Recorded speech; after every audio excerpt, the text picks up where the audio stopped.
എന്തെല്ലാം പാട് റാത്തല്ലേ.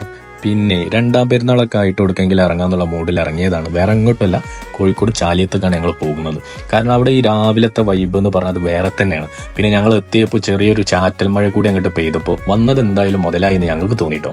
അങ്ങനെ സമയം ഏകദേശം 9 മണിക്കായപ്പോൾ പിന്നെ നമുക്ക് തോന്നിയ ബ്രേക്ക്ഫാസ്റ്റ് കഴിക്കേണ്ട, എന്നാൽ പിന്നെ കിഡിലും സ്പോട്ട് പിടിക്കലോ എന്ന് വിചാരിച്ചിട്ട് ഒലിപ്പുറം കടവ് ബാലകൃഷ്ണേട്ടന്റെ കടയിലേക്കാണ് ഞങ്ങൾ പോകുന്നത്. അവിടെ ഒരുപാട് ഐറ്റംസ് ഉണ്ട്, ഈ ലിസ്റ്റിൽ കാണുന്ന പോലത്തെ കിഡിലും ഐറ്റംസ് ഉണ്ട്. അതൊക്കെ കണ്ടിട്ട് ഞങ്ങൾ തന്നെ ആകെ കൺഫ്യൂസ്ഡ് ആയി. പുഴഞ്ഞുണ്ട്, ബീഫ് വരട്ടിയത്, ചിന്നമുട്ട, മുരു തുടങ്ങി ഞങ്ങൾക്ക് എന്തൊക്കെ വായിൽ തോന്നി അതൊക്കെ ഞങ്ങൾ ഓർഡർ ചെയ്തിട്ടോ.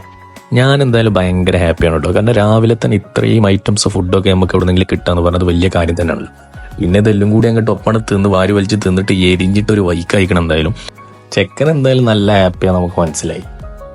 കണ്ണിന്നൊക്കെ പൊന്നീച്ച പാറുക എന്നുള്ള ഇങ്ങനെ കേട്ട് പരിചയമുള്ളൂ. ഇനി അത് ശരിക്കും അങ്ങോട്ട് അനുഭവിച്ച്. എന്തൊക്കെ ആയാലും എന്താ കിഡിലൻ ഫുഡ് എന്ന് പറഞ്ഞാൽ വൻ പൊളി ഐറ്റംസ് ഫുഡാണ് പോലെ അവിടെ ഒരുക്കി തരുന്നത് കേട്ടോ. ഒന്നും നോക്കാല്ലേ മക്കളെ, കിട്ടിയ വണ്ടിക്ക് ഒലിപ്പുറം കടവ് ബാലകൃഷ്ണേട്ടന്റെ കടയിലേക്ക് വിട്ടോളി. വേറെ വൈബാണെന്ന് പറഞ്ഞാൽ വേറെ വൈബ് തന്നെയാണ്. അപ്പൊ അങ്ങനെ നമുക്ക് അടുത്ത വീഡിയോയിൽ കാണാം കേട്ടോ. ഇതേപോലത്തെ കിഡിലൻ സ്പോട്ടുകൾ ഉണ്ടെന്നുണ്ടെങ്കിൽ നമ്മൾ വീഡിയോന്റെ അടിയിൽ കമന്റ് ചെയ്യാൻ മറക്കരുത്. അപ്പോൾ ശരി, വീണ്ടും നമുക്ക് അടുത്ത വീഡിയോയിൽ കാണാം.